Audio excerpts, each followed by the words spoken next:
আসসালামু আলাইকুম। দুপুর ২টা বেজে ৩০ মিনিট। আজ সোমবার। বাংলাদেশ বেতার কক্সবাজার স্থানীয় খবরে স্বাগত জানাচ্ছি মোহাম্মদ শাহেদ। বিশ্ব শিশু দিবস ও শিশু অধিকার সপ্তাহ উপলক্ষে কক্সবাজারের জেলা শিশু একাডেমির আয়োজনে অনুষ্ঠিত হয়েছে আলোচনা সভা ও সাংস্কৃতিক অনুষ্ঠান। শিশুর কথা বলবো আজ, শিশুর জন্য করব কাজ এ প্রতিপাদ্যে আজ সকালে জেলা শিশু একাডেমি মিলনায়তনে এই আয়োজন করা হয়। এতে প্রধান অতিথি ছিলেন অতিরিক্ত জেলা প্রশাসক সাইদুজ্জামান চৌধুরী।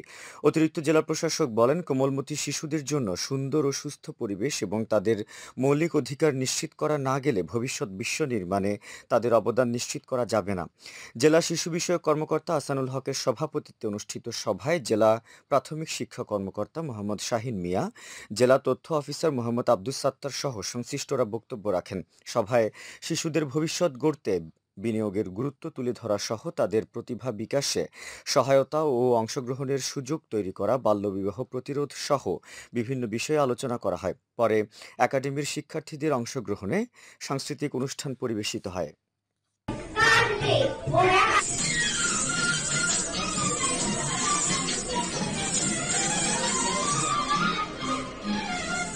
কক্সবাজারের বৌদ্ধ পুরাকীর্তির প্রাচীন জনপদ রামু সহ জেলার অন্তত ৩০টি বৌদ্ধপল্লীতে ধর্মীয় ভাব গাম্ভীর্য ও উৎসব মুখর পরিবেশে উদযাপিত হচ্ছে বৌদ্ধ সম্প্রদায়ের অন্যতম ধর্মীয় উৎসব শুভ প্রবারণা পূর্ণিমা।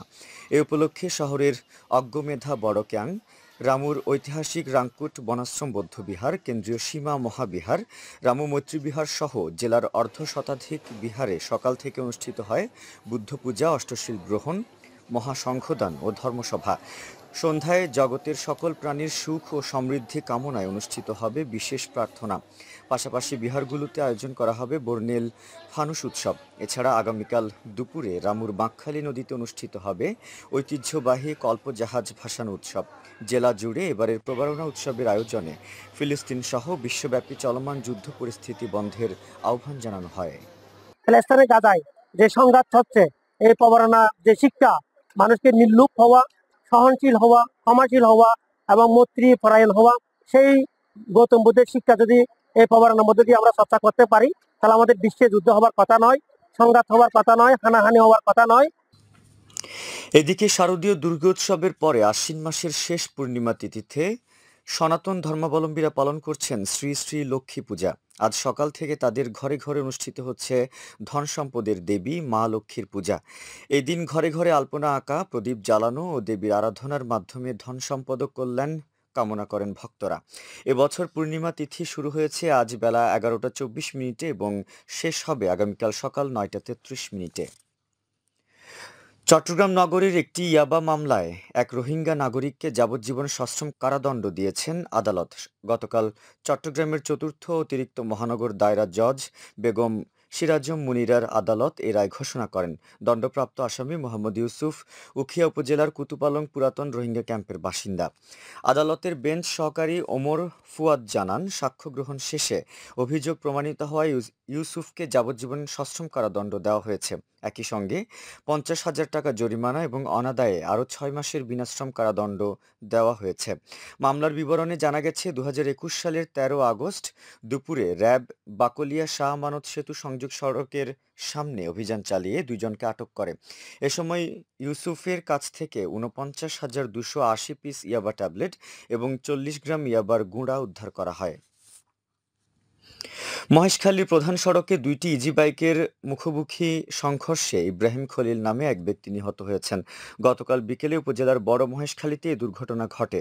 প্রত্যক্ষদর্শীরা জানান, স্থানীয়রা তাকে উদ্ধার করে উপজেলা স্বাস্থ্য কমপ্লেক্সে নিয়ে গেলে কর্তব্যরত চিকিৎসক মৃত ঘোষণা করেন। নিহত ইব্রাহিম খলিল উপজেলার বড় মহেশখালী ইউনিয়নের পশ্চিম ফকিরাঘোনা এলাকার বাসিন্দা।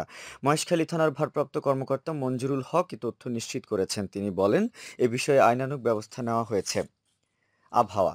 আগামীকাল দুপুর 12টা পর্যন্ত 24 ঘন্টার পূর্বাভাসে বলা হয়েছে, আকাশ অস্থায়ীভাবে মেঘলা থেকে মেঘাচ্ছন্ন থাকতে পারে। সেই সাথে অনেক জায়গায় অস্থায়ীভাবে দমকা হাওয়া সহ হালকা থেকে মাঝারি ধরনের বৃষ্টি অথবা বজ্রসহ বৃষ্টি হতে পারে। কক্সবাজার সমুদ্র বন্দরের জন্য কোনো সংকেত নেই। আগামী 24 ঘন্টায় দিন ও রাতের তাপমাত্রা প্রায় অপরিবর্তিত থাকতে পারে। আজ সূর্যাস্ত যাবে সন্ধ্যা 5টা 36 মিনিটে, আগামীকাল সূর্যোদয় হবে ভোর 5টা 45 মিনিটে। আজকের সর্বনিম্ন তাপমাত্রা ছিল 25.5 ডিগ্রি সেলসিয়াস এবং সর্বোচ্চ তাপমাত্রা ছিল 31.1 ডিগ্রি সেলসিয়াস। এখন জানিয়ে দিচ্ছি বাঁকখালী নদীর মোহনা ও সংলগ্ন এলাকার সামুদ্রিক জোয়ার ভাটার সময়সূচি। আজ জোয়ার শুরু হয়েছে বিকেল 4টা 24 মিনিটে, চলবে রাত 10টা 5 মিনিট পর্যন্ত। ভাটা শুরু হবে রাত 10টা 5 মিনিটে, চলবে ভোর রাত 4টা 46 মিনিট পর্যন্ত। পুনরায় জোয়ার শুরু হবে ভোর রাত 4টা 46 মিনিটে, চলবে আগামীকাল সকাল 10টা 18 মিনিট পর্যন্ত। খবর শেষ হলো। আমাদের পরবর্তী খবর প্রচারিত হবে আজ বিকেল 4টা বেজে 30 মিনিটে ইংরেজিতে।